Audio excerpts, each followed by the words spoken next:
ఈ 4 పిల్లర్స్ అన్న కదా, దాంట్లో ఒకటి జ్యుడిషియరీ వస్తుంది, డెమోక్రసీకి, అదే విధంగా అఫీషియల్స్, ఎగ్జిక్యూటివ్ ఆఫీసర్స్, అధికారులు, వాళ్ళ అధికారులను కూడా అన్ని ఇల్లీగల్ పనులు చేయించారు వాళ్ళతోని.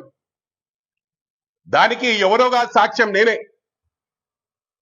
ఫోన్ ట్యాపింగ్ చేసి ఆనాడు సీఎంఓ నుంచి జనరల్ ఎలక్షన్స్ ముందు నాకు కాల్ రావడం జరిగింది. అరే మైనంపల్లి అన్న, ఎందుకే నువ్వు పార్టీ మారుతున్నావు? మారకన్నా, ప్రభుత్వం టిఆర్ఎస్ఏ వస్తుంది, బీఆర్ఎస్ఏ వస్తుంది, మాకన్నీ టోటల్ సమాచారం ఉంది. మీ ఇంట్లో తప్ప ప్రతి ఒక్కరు కూడా, నీ ఫ్రెండ్స్ కానీ, నీ చుట్టాలు కానీ, నీ చుట్టుపక్కల ఉన్న వాళ్ళందరూ కూడా, ఇంక్లూడింగ్ నీ బావమరుదులు కూడా, వాళ్ళందరూ కూడా నిన్ను అపోజ్ చేస్తా ఉన్నారు. అంటే ఎట్లా తెలుసు వీళ్ళకు?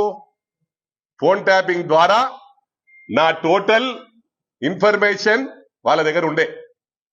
కానీ ఒకటి గమనించాలి, ఆయన ప్రభుత్వం వస్తుంది అనుకోలే కాంగ్రెస్. నేను కసితో బయటికి వచ్చిన, అదే కసి ఈ రోజు కూడా ఉన్నదని చెప్పి సందర్భంగా తెలియజేస్తా ఉన్నా. మరి ఏ విధంగా వాళ్ళు డబ్బులున్న వాళ్లకు ఒక విధంగా, పార్టీకి సిన్సియర్ గా పనిచేసిన వాళ్ళని పక్కకు పడేసిండ్రు. గతంలో ఎంతో మందిని తెలంగాణ మేం సాధించినమంటారు, 1200 కుటుంబాలు ఇలా వాళ్ళ ఉసూరు దాక్తా అని చెప్పి ఈ సందర్భంగా తెలియజేస్తా ఉన్నా. మాట్లాడుతుంటే నీకేం పని రా భయ్? హీరోయిన్లతో నీకేం పని? అంటే నువ్వు ఏమి తెలుసుకున్నావు మెసేజ్? ఇదేంది రాజుల కాలమా? నువ్వు రా అంటే రా వస్తందుకు, పోమ్మంటే పోతందుకు. అంటే వాళ్ళ ఇప్పుడు మన లైఫ్ మనకు అంటే లేదా? స్వేచ్ఛ లేదా? ఫ్రీడమ్ లేదా? ఏం మెసేజ్ తెలుసుకున్నాం? నేను ఒకటే చెప్తున్నా, మళ్ళోసారి గౌరవ ముఖ్యమంత్రి గారిని, అదేవిధంగా శివధర్ రెడ్డి గారిని మరొకసారి రివ్యూ చేసి, ఎవరైతే గతంలో వాళ్ళు చెప్పిన పనులు ఇల్లీగల్ గా ఎంతో మందిని అరెస్ట్ చేసినో, మళ్ళీ వాళ్ళకి మంచి పోస్టింగ్స్ ఉన్నాయి, దయచేసి వాళ్ళని విడ్రా చేయాలి. ఒక్కొక్కరు ఎంజాయ్ చేసిండ్రు అప్పుడు 5 ఏళ్ళు, 6 ఏళ్ళు, 7 ఏళ్ళు, 8 ఏళ్ళు, మళ్ళీ వాళ్ళకే పదవులు, మళ్ళీ వాళ్ళకే పోస్టింగ్స్. అంటే మీకు కావాలని ఉండకుండొచ్చు, కానీ మీరు చెయ్యాలా? చేయకపోతే ఎట్లా? ఎవరు నమ్మరు మనం. ఇలా కాంగ్రెస్ అనేది మంచి మెసేజ్ ఎప్పటి నుంచో ఉన్నారు. ఇప్పుడు రాహుల్ గాంధీ గారు ప్రైమ్ మినిస్టర్ కావాలంటే ఎప్పుడు అవుతుండే, పివి నరసింహారావు గారు ఎందుకు అవుతుండే, అదేవిధంగా మన్మోహన్ సింగ్ గారు ఎందుకు అవుతుండే, సోనియా గాంధీ గారు అవుతుండే. వాళ్ళు సాక్రిఫైస్ ఫ్యామిలీ. అరే అది ఎందుకు గ్రహిస్తలేరు ప్రజలు? ప్రజలు కూడా గ్రహించాలి. వీళ్ళు 10 ఏళ్లలో మొత్తం దోషేసిండ్రు. వాళ్ళ ప్రీవియస్ ఏముండే, వాళ్ళ ఆస్తులు ఏముండే తీసుకోండి మీరు. ప్రజలకు తెలియదా? సిద్దిపేట వాళ్ళకి తెలియదా? లేకపోతే సిరిసిల్ల వాళ్ళకి తెలియదా? గజ్వేల్ వాళ్ళకి తెలియదా? ఎక్కడ పోతుంది సిస్టమ్? ఇలా మళ్ళా కోవట్లను పెట్టుకొని నడిపిస్తున్నారు. కోవట్లకు కూడా చెప్తున్నా, కాంగ్రెస్ లో కోవట్లు ఉంటే ప్రూవ్ అయిన రోజు బట్టలిప్పి కొడతా అని చెప్పి కూడా ఈ సందర్భంగా తెలియజేస్తా ఉన్నా.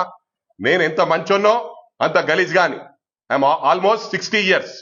నేను ఇంకా బతుకుతా, 5 ఏళ్ళు బతుకుతానో, 10 ఏళ్ళు బతుకుతానో, లెట్ ఇట్ బి ఎనీథింగ్. నాకు పాలిటిక్స్ అనేది కాదు, కానీ ఇటువంటి వాళ్ళని చక్కగా చేయాలి. సిస్టమ్ ను మారవాలి. సిస్టమ్ లో మార్పు రానంత రోజులు ఇప్పుడు ఎంతో మంది కష్టపడ్డారు. కార్యకర్తలుగానే ఉండిపోతున్నారు. నేను ఎప్పుడు కూడా చెప్తా, మనకు వాళ్ళే బేస్. పార్టీని కాపాడుకుంటే పార్టీ మనల్ని కాపాడుతుంది, మనం పార్టీని కాపాడాలి. ఎక్కడ కాపాడుతున్నారు? కొంతమంది మొత్తం డ్యామేజ్ చేస్తా ఉన్నారు. వాళ్ళ డబ్బులకు అమ్ముడు పోయి, వాళ్ళకి ఇన్ఫర్మేషన్లు ఇచ్చి, మేము వాళ్ళని లాక్ చేద్దామంటే మమ్మల్ని లాక్ చేసే ప్లాన్ లో ఉన్నారు. అంటే ఇది ఎంతవరకు రైట్? నేను వాళ్ళని లాక్ చేసి స్టేట్ లో ఎక్కడ తిరగకుండా చేద్దామంటే మైనంపల్లిని లాక్ చేయాలని చూస్తున్నారు. మైనంపల్లిని లాక్ చేస్తుడు ఏమైనా అయ్యేతరం కాదు. దేనికైనా సిస్టమ్ ఉంటుంది, సిస్టమ్ కు రెస్పెక్ట్ ఇస్తా. అది బిహాండ్ లిమిట్స్. ప్రతి దానికి హీల్డ్ పాయింట్ ఉంటది. ఆ హీల్డ్ పాయింట్ దాటితే కిస్కా బాప్ కోనై సుంతా అని చెప్పి సందర్భంగా తెలియజేస్తా ఉన్నా. నేను రాజకీయ లబ్ధి కోసం దేనికి సరెండర్ గాను. నేను ఆ రోజు కూడా కషితోని వచ్చిన, సఫర్ అయిదాం, ఎన్నిసార్లైనా లోపలికి పోతా, ఎన్నిసార్లైనా బయటకు వస్తా, తప్పకుండా ఈ పార్టీని ఖతం చేసేదాకా ఇడుబా అనుకున్నా. కానీ దేవుడు నా సైడ్ ఉన్నాడు. నేను ఆయల టిఆర్ఎస్ లా బిఫోర్ ఎలక్షన్స్ పోయినా గవర్నమెంట్ వచ్చింది, ఇక్కడ వచ్చింది, దేవుడు సహకరించిండు, 100% గవర్నమెంట్ వచ్చింది.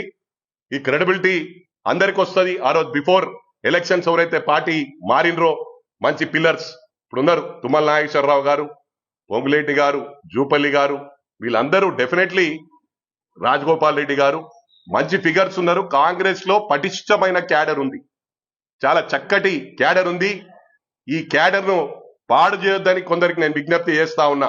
ఇది చేస్తే రేపు వాళ్ళు వచ్చిర్రంటే మీరు అనుకుంటారు మళ్ళీ మాకు మంచిగుంటదని. ఉండదు, తొక్కి పడేస్తారు. గేట్ లోపలికే పోరాయాల. ఇలా గేట్ లోపల బోనాలు కూడా మళ్ళీ ఏదో కొంతమంది ఏమో మా కులం పార్టీ అనుకుంటారు. కులం గిలం ఏముండదు. కులమోడు కులం అనేది దొక్కుతాడు. ఇది గ్రహించాలా. మనం అందరం కలిసిమెలిసిగా కులాలు లేకుండా మతాలు లేకుండా ఉన్నప్పుడే సిస్టంలో మార్పు వస్తుంది. ఆయన కులాల వాడిగా విడగొట్టిండు, మతాల వారిగా విడగొట్టిండు, రాష్ట్రాల వారిగా విడగొట్టిండు. ఇక్కడన్నా పులిస్ స్టాప్ వేయాల బీరాజ్కి అని చెప్పి కూడా ఈ సందర్భంగా మీడియా ద్వారా ప్రజలందరికీ కూడా విజ్ఞప్తి చేస్తా ఉన్నా. ఇలాంటి వాళ్ళను ఎంటర్టైన్ చేయొద్దని చెప్పి కూడా ప్రజలందరికీ కూడా నేను మరోసారి విజ్ఞప్తి చేస్తా ఉన్నా. Thank you very much. నేర్చుకుంది కూడా మర్చిపోయింది. మీరు ఇంత తొందరగా మర్చిపోతే ఎట్లా అన్నా? ఇట్లా మర్చిపోతే వీళ్ళ నిన్న వంశీని చేసిండ్రు, రేపు మళ్ళీ ఇంకొకరిని చేస్తారు. మేము అనుకుంటే నమస్తే తెలంగాణ, అదే విధంగా టీ న్యూస్ నడుస్తుందా? ఛాలెంజ్ విసిరండి, నేను ప్రూవ్ చేయగలుగుతా. 24 అవర్స్ బంద్ చేయగలుగుతాం. మాకు ఆ సత్తా ఉంది. కానీ కాంగ్రెస్ ఎప్పుడు కూడా డెమోక్రసీని గుర్తు చేస్తుంది. ఇవన్నీ కూడా గుర్తు చేసుకోవాల్సిన అవసరం ఉంది. ఈ రోజు కూడా still on today Rahul Gandhi గారు ఎకానమీ ఫ్లైట్ లో ట్రావెల్ చేస్తాడు. మీరు 10 సంవత్సరాలు ఏం చేసిండ్రు? సొంత ఫ్లైట్లు కొనుక్కున్నారు. అరే ప్రజలు మర్చిపోతారు అనుకుంటున్నారా? మీరేమనుకుంటారు అంటే మళ్ళీ వచ్చేస్తారని. ఇక్కడ ఏంటంటే కాంగ్రెస్ లో డెమోక్రసీ ఎక్కువ ఉంటది. దాన్ని అన్డ్యూ అడ్వాంటేజ్ మీరు తీసుకుంటారు. That's not right. మీరు ఇదే విధంగా ప్రవర్తిస్తే మీ బొంద మీరు దవ్వుకుంటున్నట్టే. అదే వేరే వాళ్ళు ఉంటే ఇవాళ భయప్రాంతులై పారిపోతుండే. మీరు ఎట్లా మాట్లాడుతున్నారంటే ఇష్టారాజ్యంగా మాట్లాడుతుండ్రు. మరి అదే విధంగా మా గౌరవ ముఖ్యమంత్రి గారికి రిక్వెస్ట్ చేస్తా ఉన్నా. అదే విధంగా ఇంటెలిజెన్స్ చీఫ్ శివధర్ రెడ్డి గారు రిక్వెస్ట్ చేస్తా ఉన్నా. ఎందుకంటే శివధర్ రెడ్డి గారిని ఆ రోజు కేసీఆర్ గారు తీసి పక్కన పెట్టినప్పుడు వారికి కూడా స్లీప్లెస్ నైట్స్. మరి ఈరోజు శివధర్ రెడ్డి గారు కూడా మర్చిపోతున్నారు. ఈజీగా తీసుకుంటారు. ఇట్లా ఈజీగా తీసుకుంటే వీళ్ళు మనని ఈజీగా తీసుకుంటారు అని చెప్పి కూడా ఈ సందర్భంగా గౌరవ ముఖ్యమంత్రి గారికి కూడా రిక్వెస్ట్ చేస్తా. మొన్న పోస్టింగ్లు చూస్తే కూడా ఎంజాయ్ చేసిన వాళ్ళకే మంచి మంచి పోస్టింగ్లు, వాళ్ళకే సిటీ. మిగతా వాళ్ళని తీసుకుపోయి ఖమ్మంలో ఆదిలాబాద్ లో కొట్టిండ్రు. ఇది మన పార్టీకి మంచిది కాదు. అంటే మీరు కావాలని చేయట్లేదు, కానీ డేటా తెప్పించుకోండి. ఒక్క రోజు స్పెండ్ చేయండి టైం. శివధర్ రెడ్డి గారిని పక్కకు కూర్చుని అందరి డేటా తీసుకొని న్యాయం చేస్తే మనకు బ్లెస్సింగ్స్ ఉంటాయని చెప్పి రిక్వెస్ట్ చేస్తా ఉన్నా. ఎందుకంటే గౌరవ ముఖ్యమంత్రి గారు కూడా అమ్మవారిని బిలీవ్ చేస్తాడు. నేను కూడా అమ్మవారిని భక్తుని కాబట్టి చెప్తా ఉన్నా. ఇవాళ మహా న్యూస్ కూడా కాంగ్రెస్ పార్టీకి అవుట్ రైట్ సపోర్ట్ చేస్తుంది. నేను చాలాసార్లు చూసిన ఎలక్షన్స్ లో కూడా బాగా సపోర్ట్ చేశారు వంశీ గారు. మరి వారిని మనం ప్రొటెక్ట్ చేసుకోకపోతే మనం ఎవరు ప్రొటెక్ట్ చేస్తారని చెప్పి కూడా అడుగుతా ఉన్నా. ఈ రోజు నిన్న ఎవరెవరు దాడి చేసిండ్రో వాళ్ళని వదిలిపెట్టే ప్రసక్తి లేదు. అరే ఎగ్జాంపుల్ పక్క రాష్ట్రాన్ని తీసుకుందాం, ఆంధ్రప్రదేశ్ లో. ఇవాళ వాళ్ళు బయటకెళ్లే పరిస్థితి లేదు, పారిపోయినరు. ఇక్కడ పారిపోకుండా దౌర్జన్యాలు చేస్తున్నారు. ఎంతవరకు ఇది రైట్? నిన్న ఎవరైతే దాడి చేసిండ్రో సివి ఆనంద్ గారికి రిక్వెస్ట్ చేస్తా ఉన్నా. నిన్న నేను కాల్ కూడా చేశాను సివి ఆనంద్ గారికి. This matter is very serious, you have to take initiative అంటే తప్పకుండా ఇనిషియేటివ్ తీసుకుంటానన్నాడు. వాళ్ళందరి కూడా సస్పెక్ట్ షీట్స్ ఓపెన్ చేయాలి. రేపు ఫ్యూచర్ లో ఏ మీడియా పైన దాడి చేయాలన్నా బయటకెళ్లే పరిస్థితి ఉండొద్దు. వీళ్ళు ఆ రోజు వాడుకున్నారు అందరినీ. మళ్ళీ ప్రోగ్రాం పెట్టిరు మీకు అబ్బిస్తాం ఇబ్బిస్తామని. అంటే మాకు చేతగాకనా, మా క్యాడర్ లేకనా? నీళ్లు దాయిపిస్తాం, నిద్రలు పోనీయం. కేసీఆర్ కి చెప్తున్నా, కేటీఆర్ కి చెప్తున్నా, హరీష్ రావుకి చెప్తున్నా, మీకు కూడా స్లీప్లెస్ నైట్స్ ఉంటాయి. నిన్న ఏదైతే జరిగిందో దాన్ని పోలీస్ ఇన్వెస్టిగేట్ చేస్తా ఉన్నారు. ఇది చాలా సీరియస్ గా ఉంటది. మీరు దోసుకున్నంత దోసుకున్నారు. ఇవాళ ఏదో మేము ఘనకార్యం పడగొట్టామంటున్నారు. ఇలా డెమోక్రటిక్ వేలో పోతుంది కాంగ్రెస్ పార్టీ, అది గమనించండి. ఇవాళ ఇంతమంది మాట్లాడుతున్నారు, మీరు ఈ విధంగా రెచ్చిపోతున్నారు. అవులగాడు అంటున్నారు సీఎం గారిని, ఇష్టం ఉన్నట్టు మాట్లాడుతున్నారు. ఇలా మీరు ఇంత మంచిగా తిరుగుతుండ్రంటే మాది క్రమశిక్షణకు మారు పేరు కాంగ్రెస్ అని చెప్పి ఈ సందర్భంగా తెలియజేస్తా ఉన్నా. మరొకసారి మీకు నేను హెచ్చరిస్తా ఉన్నా, ఇంకొకసారి అయితే గౌరవ ముఖ్యమంత్రి గారు కాంగ్రెస్ పార్టీ చెప్పిన ఇనే పరిస్థితి ఉండదు, మా క్యాడర్ ఇళ్లలో గుసాయించి కొడతామని చెప్పి కూడా ఈ సందర్భంగా తెలియజేస్తా ఉన్నా. ఇది అందరికి కూడా ఎవరైతే పోయినరో ఆ దాడికి నేను కొంతమందిని ఐడెంటిఫై చేస్తా. నా దగ్గర మొత్తం డేటా ఉంది బిడ్డ, మీరు ఇళ్లలో నిద్రపోరు, ఇదే విధంగా ప్రవర్తిస్తే ఇవాళ దీనికి కౌంటర్ ఇన్రా బిడ్డ, మీ సంగతి చూపిస్తా. రేపు మీ ఇంటికాడికి రాకపోతే నా పేరు మైనంపల్లి హనుమంతరావు కాదు, నేను లీగల్ గా పోలీస్ యాక్షన్ తీసుకోమంటున్నాను, నన్ను ఏమి చేయమంటలే. నేను తప్పు చేసినప్పుడు నేనే ఒప్పుకుంటా, కానీ చెప్పి తప్పు చేస్తా అని చెప్పి కూడా ఈ సందర్భంగా తెలియజేస్తా ఉన్నా. చెప్పన్నా, అది మీ అందరికి తెలుసన్నా. ఇవాళ ఒకటి ఏంటంటే సిస్టము, ఇప్పుడు ప్రభాకర్ గౌడే ఉన్నాడు, ఏలెత్తి చూపిస్తాడు, అరే ఈమె జీవితం పాడు చేసిండు, ఈమెకు నష్టం జరిగింది అంటే, నష్టం చేసినోడు మంచిగానే ఉన్నాడు, ఏలు చూపిస్తే వాడు తప్పు, ఓ ఇట్లా అన్నాడు అట్లా అన్నాడు అని. 100% ట్యాపింగ్ చేసిండు, నేనే దానికి ఎవిడెన్స్. టోటల్ ఒక రోజు ఒకరిని పార్టీలో తీసుకోవాలని అడిగిన, వాళ్ళు ఇంపార్టెంట్ చాలా అని. నేను అంటే మంచిగున్నప్పుడు కూడా వాళ్ళకి అలవాటు అది. అంటే ఇది ఓన్లీ ఎలక్షన్స్ ముందు మైనంపల్లి వెళ్ళిపోతాడని చేయడం కాదు, అది వెళ్ళిపోవడం అంటే వాళ్ళ ఇన్ఫర్మేషన్ కు వాళ్ళ ముందు జాగ్రత్తలు. కానీ ఓ కుటుంబాల యొక్క ఫ్యామిలీ ప్రైవేట్ టాక్స్ కూడా వినడం ఎంతవరకు రైట్ ఇది? దీనికి కొంతమంది ప్రూవ్ అయిందా అంటే, ప్రూవ్ ఎందుకైతే అది ప్రూవ్ అయ్యే వరకు 10 ఏళ్ళు అవుతుంది అంటే మంచి చేతుల గాజులు పెట్టుకొని కూర్చోవాలన్నా?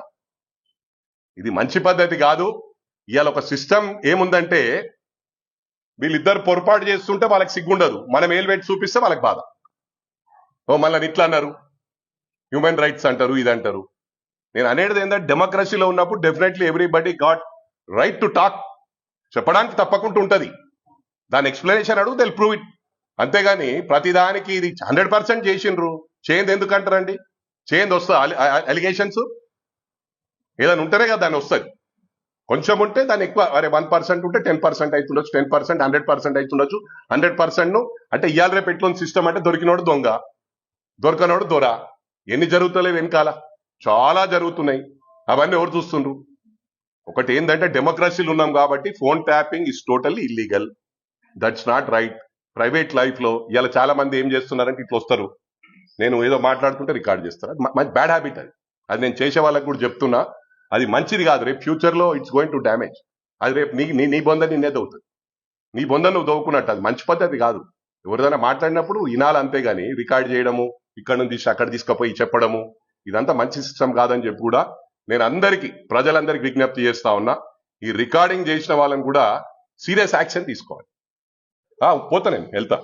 ఇంకా మా వాళ్ళు పోయినరు, మా క్యాడర్ పోయినరు, మా కార్యకర్తలు పోయినరు కొంతమంది. అంటే నా ఇంపార్టెంట్ ఏమంటారు అంటే, చాలా వరకు ఏంటంటే డేటా మొత్తం కాలబెట్టేసిరు వాళ్ళు. మా వైఫ్ చేసినారు ట్యాపింగ్, నా గన్మెన్లను చేసినారు ట్యాపింగ్. నా గన్మెన్లను తీసుకుపోయి, ఒకటి నేను ఇది కూడా విజ్ఞప్తి చేస్తా ఉన్నా, నా గన్మెన్లను తీసుకుపోయి బిఫోర్ ఎలక్షన్ తీసుకుపోయి జైల్ డ్యూటీ అంటే పనిష్మెంట్ డ్యూటీ వేసింది. నేను శివధర్ రెడ్డి గారికి, గౌరవ ముఖ్యమంత్రి గారికి కూడా చెప్పిన, కానీ ఇంతవరకు వాళ్ళు అట్నే ఉన్నారు. ఇవన్నీ కూడా కన్సిడర్ చేయవలసిన అవసరం ఉంది. గతంలో ఎంతో మంది సిఐలు, ఏసీపీలు, అదేవిధంగా జిహెచ్ఎంసీ అధికారులను కూడా తీసుకుపోయి ఎక్కడెక్కడ కొట్టిరు, కొంతమంది మల్టీ జోన్ లో కొట్టిరు, నాయంబడి ఉన్నారని. అంటే నేను ఎగ్జాంపుల్ చెప్తున్నా, ఇట్లా చాలా మంది బలైనరు కాబట్టి వాళ్ళందరినీ కూడా మనం కాపాడుకోవాల్సిన అవసరం ఉందని చెప్పి కూడా ఈ ప్రభుత్వానికి నేను విజ్ఞప్తి చేస్తా ఉన్నా. ఏది అంటే ఫోన్ ట్యాపింగ్ లో బలైందంటే, టోటల్ డేటా ప్రతి ఒక్కరిని బ్లాక్ మెయిల్. ఇప్పుడు ఒకటేమో అఫీషియల్స్, 4 పిల్లర్స్ అని చెప్పిన, ఒకటి మీడియా, ఇంకో జ్యుడిషియరీ అంటే జడ్జిల ఫ్యామిలీస్ ను కూడా ఫోన్ ట్యాపింగ్ చేసి వాళ్ళని కంట్రోల్ తీసుకున్నారు. గుండె మీద చేసుకొని ఆత్మ పరిశీలన చేసుకోవాలి జడ్జిలు, ఎంతమందిని కంట్రోల్ చేసిన వాళ్ళు, ఎంతమందిని లొంగ తీసుకున్నారు. ఇలాంటి చాలా ఉన్నాయి. నేను బహిరంగంగా మాట్లాడుతున్నా అంటే it's a fact, I'm going to prove it.